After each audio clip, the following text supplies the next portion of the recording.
أما بعد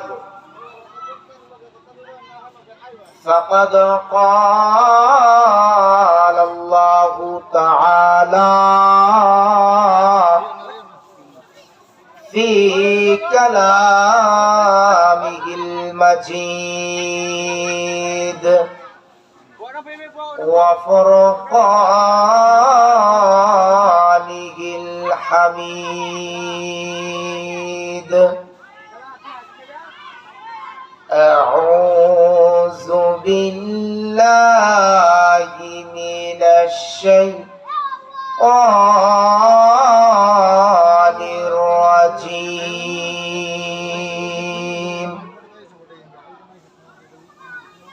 بسم الله الرحمن الرحيم.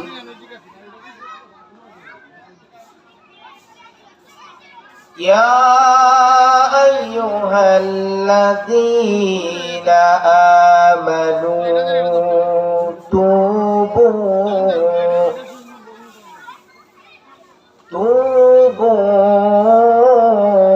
إلى الله توبة نصوحا.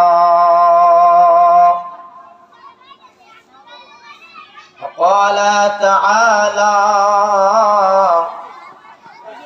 في شان حبيبه ومحبوبه: إن الله وملائكته يصلون على النبي يا أيها الذين آمنوا صلوا عليه وسلموا تسليما. اللهم صل على محمد وعلى آل محمد كما صليت على إبراهيم وعلى آل إبراهيم إنك حميد مجيد. اللهم بارك على محمد وعلى آل محمد كما باركت على إبراهيم وعلى آل إبراهيم إنك حميد مجيد. ज़ियारत मदीना की दिल में तमन्ना नहीं है मेरे पास सफर की समाना। ला इलाहा इल्लल्लाह ला इलाहा इल्लल्लाह ला इलाहा इल्लल्लाह। আকাশের মালিক যেই আল্লাহ, জমিনের মালিক সেই আল্লাহ। লা ইলাহা ইল্লাল্লাহ লা ইলাহা ইল্লাল্লাহ।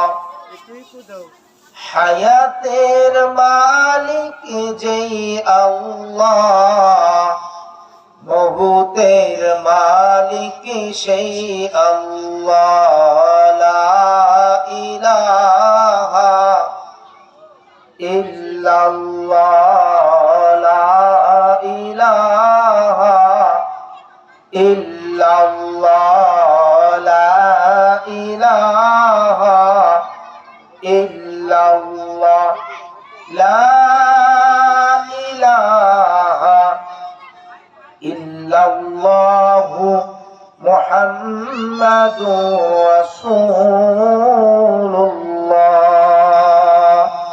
সাল্লাল্লাহু আলাইহি অধ্যকার দৌলতপুর বাগানবাড়ি মহিলা মাদ্রাসা ও এলাকাবাসীর উদ্যোগে গৌরীপুর ময়মনসিংহ তাফসীরুল কোরআন মাহফিলের সম্মানিত শ্রদ্ধাভাজন সভাপতি বিশিষ্ট আলেম দ্বীন পীরে কামেল শাইখুল হাদিস হযরত মাওলানা আব্দুল হাই সাহেব দামাত বারাকাতুহুম আলিয়া আজকের এই সম্মেলনের প্রধান অতিথি বিশেষ অতিথি দিগার উলামায়ে কেরাম আমার সামনে উপবিষ্ট মুরব্বিয়ানে কেরাম পর্দার আড়ালে অবস্থানরত আমার সম্মানিত মা ও বোনেরা আমরা সর্বপ্রথম আল্লাহ সুবহানাহু ওয়া তাআলার দরবারে প্রাণ ভরে শুকরিয়া আদায় করি যে আল্লাহ রাব্বুল আলামিন এরকম একটি জান্নাতি আয়োজনে জান্নাতি বাগানে আমাদেরকে আসার এবং বসার সুযোগ করে দিয়েছেন। এজন্য আমরা আল্লাহ সুবহানাহু ওয়া তাআলার দরবারে প্রাণ ভরে শুকরিয়া আদায় করছি আলহামদুলিল্লাহ। শুরুতেই ওই সমস্ত ভাইদের জন্য দোয়া করি যাদের অক্লান্ত পরিশ্রমে বিশেষ করে যারা অর্থ দিয়ে শ্রম দিয়ে মেধা দিয়ে সার্বিকভাবে সহযোগিতা করেছেন আল্লাহ রাব্বুল আলামিন যেন প্রত্যেকের সহযোগিতাকে কবুল করেন সকলে পড়ি আমিন। আরো দোয়া করছি আজকের এই মাহফিলকে উসিলা করে যেন এই গ্রামের জমিনের নিচে যত দূর মাইকের আওয়াজ যাচ্ছে যারা এই জমিনের নিচে শুয়ে আছেন যাদেরকে আমরা দেখেছি অথবা যাদেরকে আমরা দেখি নাই আল্লাহ রাব্বুল আলামিন আমাদের সকল পূর্বপুরুষদেরকে যেন আজকে এই মাহফিলকে উসিলা করে মাফ করে দেয় সকলে পড়ি আমিন। যাই হোক অল্প সময় কথা হবে তো আমি এলাকার সকল দিনদার ইমানদার মুসলমানদের ভাইদেরকে অনুরোধ করব যে মাহফিলটি গতকালকেও ছিল না আগামীকালকেও থাকবে না আপনাদেরই অর্থায়নে এই মাহফিলটির আয়োজন করা হয়েছে। দেশ বরণ ওলামায়ে কেরাম আসবেন আমরা অতি শীঘ্রই সকল ব্যস্ততাকে উপেক্ষা করে সকল কাজকর্ম শেষ করে যেন মাহফিলে আসতে পারি আল্লাহ রাব্বুল আলামিন যেন আমাদের সবাইকে সেই তৌফিক দান করেন সকলে পড়ে আমিন। যাই হোক কোরআনের মাহফিল কোরআনের আলোচনা শোনার মৌলিক দুইটা আদব আছে আল্লাহ রাব্বুল আলামিন এই দুইটা আদবের কথা খুব সুন্দর করে বলতেছেন وَإِذَا قُرِئَ الْقُرْآنُ فَاسْتَمِعُوا لَهُ وَأَنصِتُوا لَعَلَّكُمْ تُرْحَمُونَ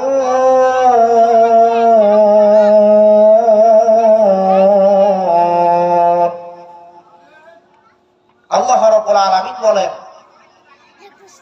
যখন কোরআনের আলোচনা হবে কোরআনের তাফসীর যখন হবে তখন তোমরা দুইটা আদব মেনে চলবা। নাম্বার 1 এক নাম্বার হলো এই কোরআনের কথাগুলি তোমরা মনোযোগ দিয়ে শুনবা দিলের কান দিয়ে শুনবা। 2 নাম্বার চুপ থাকবা কোনো কথা বলা যাবে না কানাকানি করা যাবে না বিষ করা যাবে না গল্প করা যাবে না। 1 নাম্বার হলো মনোযোগ দিয়ে শোনা 2 নাম্বার হলো একেবারে চুপচাপ কোনো কথা বলা যাবে না। এই দুইটা আদব মেনে যদি আমরা কোরআনের আলোচনা শুনি আল্লাহর পক্ষ থেকে একটা পুরস্কার আছে পুরস্কারটা আল্লাহ রাব্বুল আলামিন বলেন লাআল্লাকুম তুরহামুন।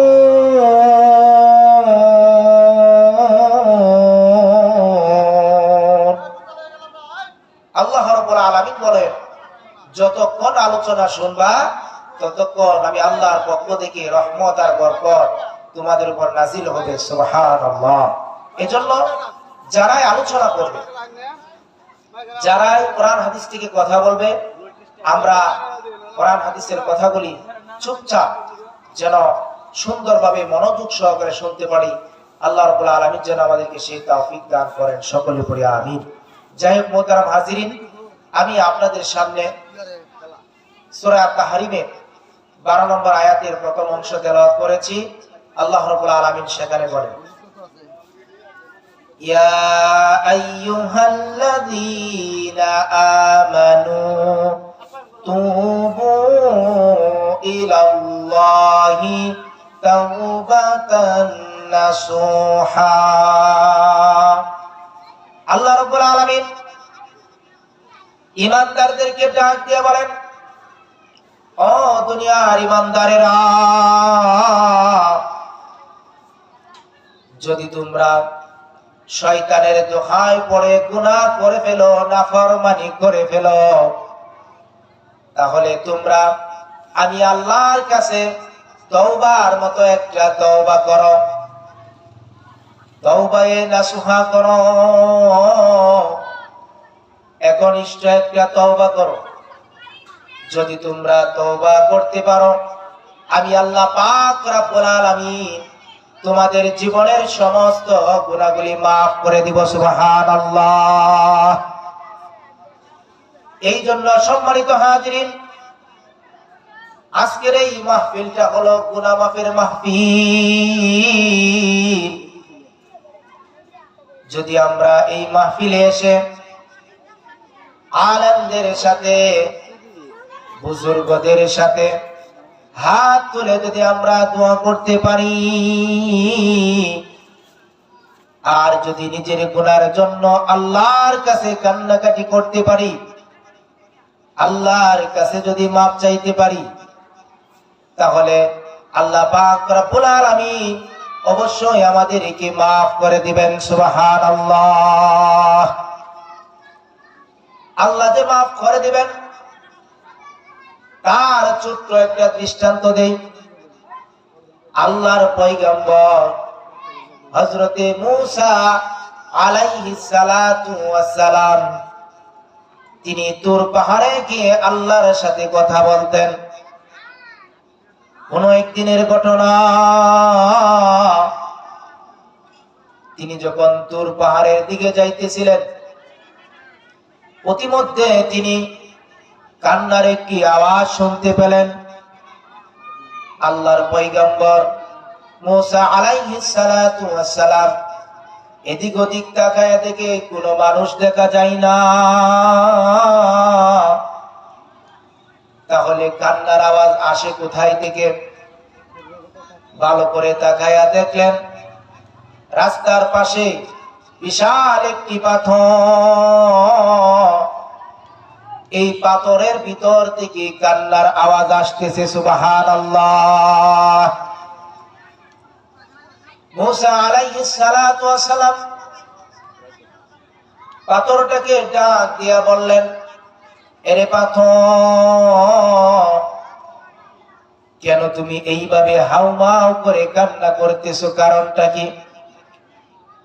পাথর তো আর কথা বলতে পারে না, কথা বলেন ঠিক কিনা? পাথর আল্লাহকে ডাক দিয়া বলে, ও আকাশের মালিক আল্লাহ,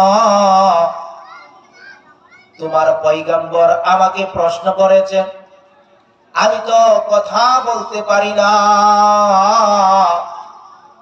মেহেরবানি করে তুমি আমার জবানটা খুলে দাও। সুবহানাল্লাহ। সঙ্গে সঙ্গে আল্লাহ পাক রব্বুল আলামিন পাথরের জবান খুলে দিলেন। এবার পাথর ডাক দিয়া বলে, ওগো আল্লাহর পয়গম্বর,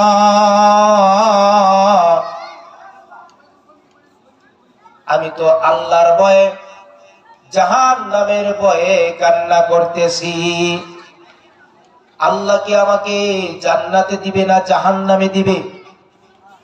যদি আল্লাহ আমাকে জাহান্নামে দেয়, জাহান্নামের আগুন আমি সহ্য করতে পারবো না।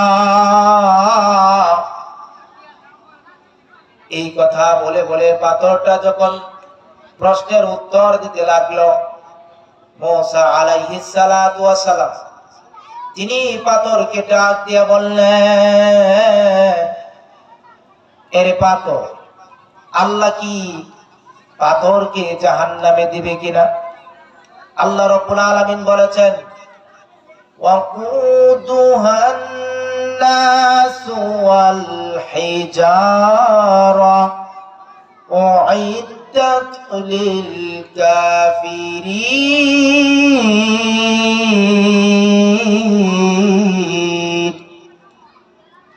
আল্লাহ রাব্বুল আলামিন বলেন, আমি জাহান্নামের আগুনটা প্রজ্বলিত করতেছি, জাহান্নামের আগুনটা এইভাবে জ্বলাইতেছি, এই জাহান্নামের আগুনের মধ্যে আমি ইনসান এবং পাথর দ্বারাই জাহান্নামের আগুনটা জ্বালাইব। নাউযুবিল্লাহ।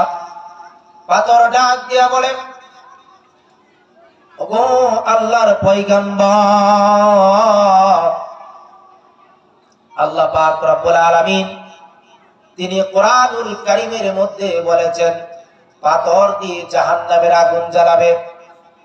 আমি এই জন্য কান্না করি, যদি আল্লাহ আমাকে জাহান্নামে দেয়, আমি জাহান্নামের আগুন সহ্য করতে পারবো না। ওগো আল্লাহর পয়গম্বর, আপনি তো তুর পাহাড়ে গিয়ে আল্লাহর সাথে কথা বলেন, আপনি আল্লাহ পাক রব্বুল আলামিনের কাছে প্রশ্ন রাখবেন, আল্লাহ কি আমাকে জান্নাতে দিবে না জাহান্নামে? হযরতে মুসা আলাইহিস সালাতু ওয়াস সালাম তিনি তুর পাহাড়ে চলে গেলেন। তুর পাহাড়ে গিয়ে আল্লাহর সাথে কথা বলতে বলতে এক পর্যায়ে আল্লাহর কাছে প্রশ্ন করলেন, ওগো রব্বুল আলামিন, আমি যখন তুর পাহাড়ে আসতেছিলাম, রাস্তার পাশে আমি বিশাল একটি পাথরকে কান্না করতে দেখেছিলাম।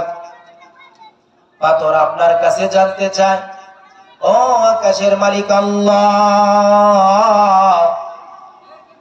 আপনি কি পাথরটাকে জান্নাতে দিবেন নাকি জাহান্নামে দিবেন?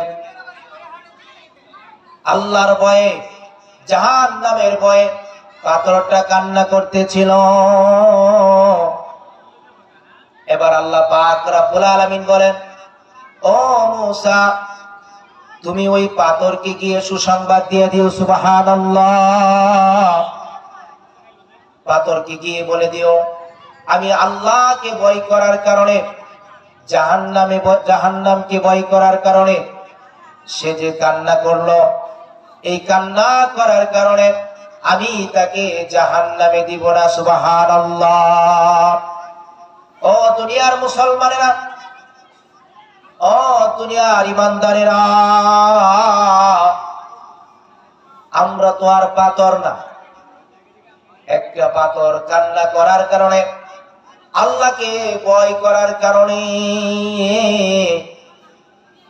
যদি সে জাহান্নামের আগুন থেকে মুক্তি পেতে পারে, সে যদি জাহান্নামের আগুন থেকে বাঁচতে পারে,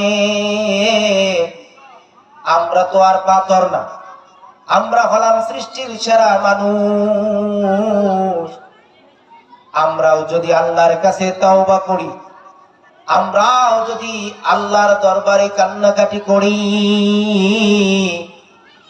তাহলে অবশ্যই আল্লাহ পাক রব্বুল আলামিন আমাদের জীবনের সমস্ত গুনাহগাতাগুলি মাফ করে দিবেন। সুবহানাল্লাহ।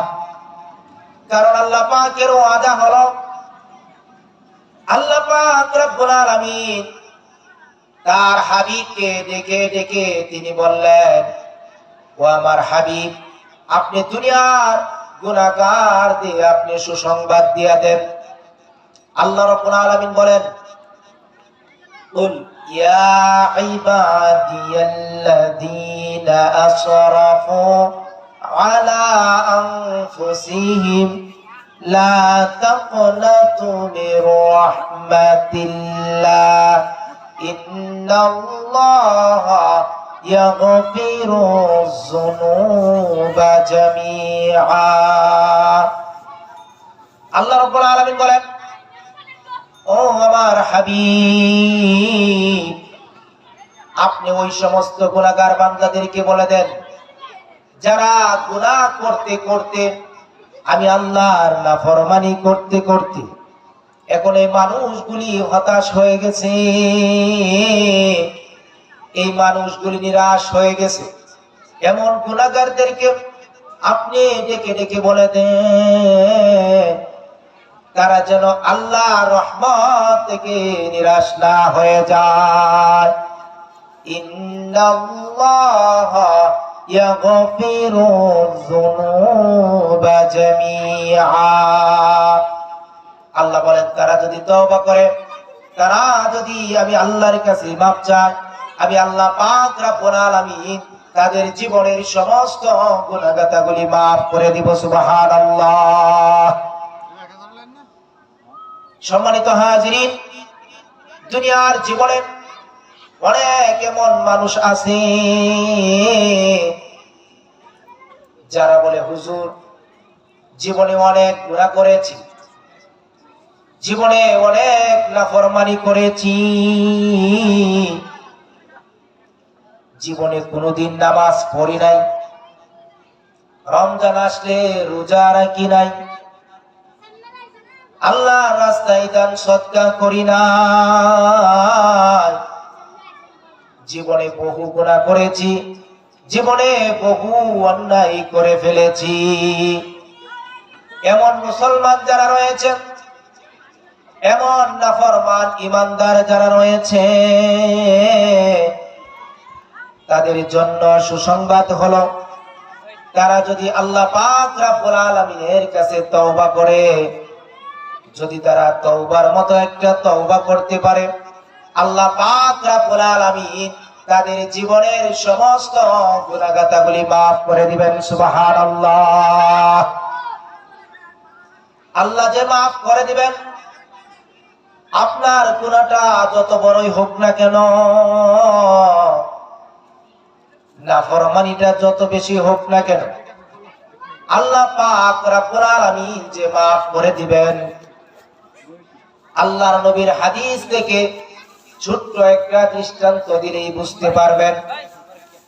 আল্লাহর নবীর একজন মহিলা সাহাবা হযরতে আবু হুরায়রা রাদিয়াল্লাহু তাআলা আনহুর কাছে এসে বলতেছেন, ওগো আল্লাহর নবীর সাহাবী,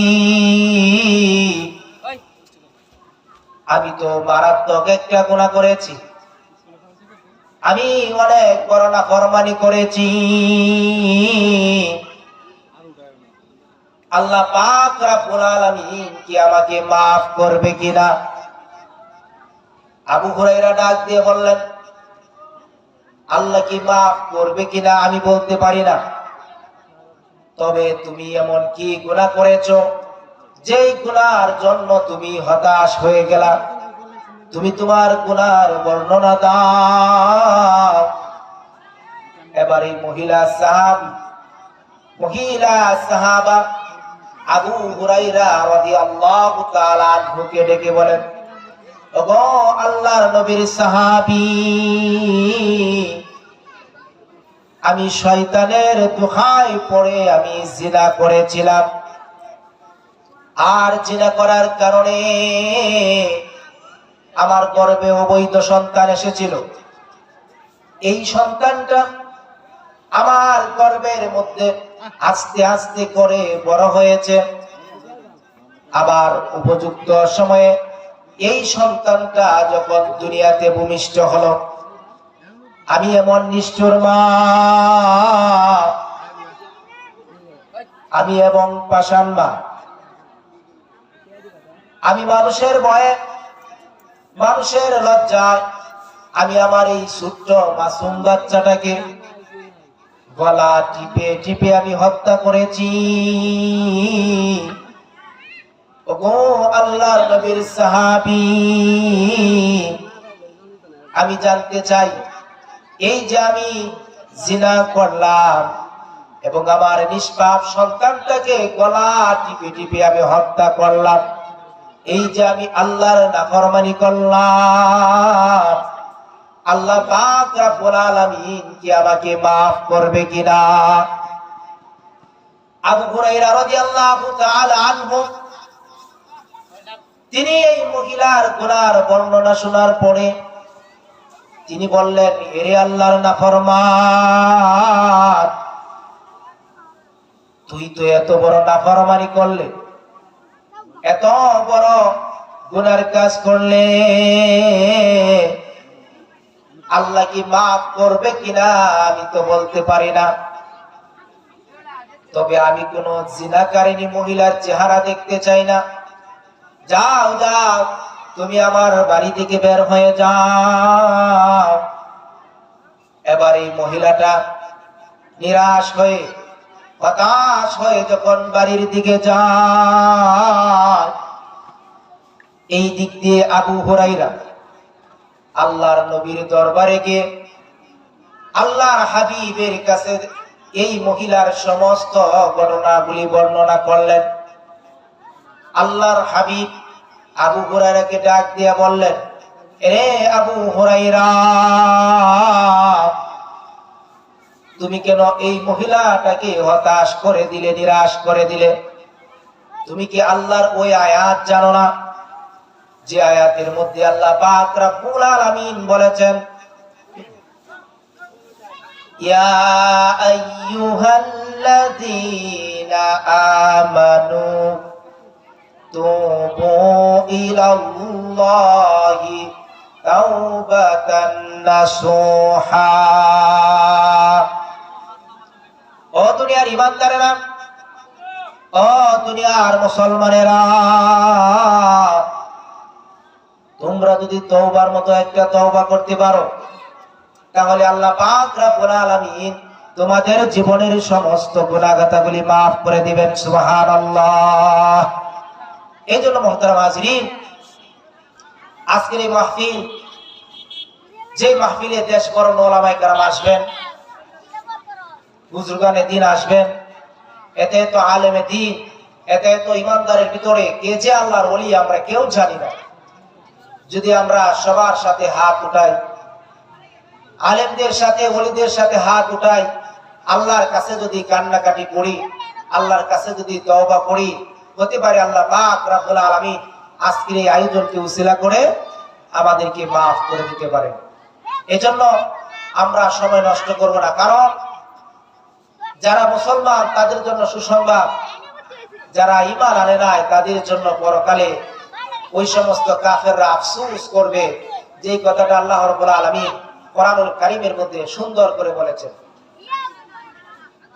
রুবামা ইয়াওয়াদ্দুল্লাযীনা কাফারু লাউ কানু মুসলিমিন।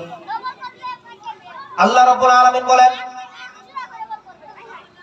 ওই দিন কাফেরেরা আফসোস করে করে বলবে, আহারে আমরা যদি দুনিয়ার জীবনে মুসলমান হইতাম। সুবহানাল্লাহ। আজকে আমরা মুসলমান হওয়ার পরে আমরা এই নিয়ামতের কদর করতে পারতেছি না। অথচ আল্লাহ বলেন, ও দুনিয়ার ঈমানদারেরা, ওই দিন কাফেরেরা আফসোস করে করে বলবে, আমরা যদি দুনিয়াতে মুসলমান হইতাম, আজকে আমরা জান্নাতে চলে যাইতাম। সুবহানাল্লাহ।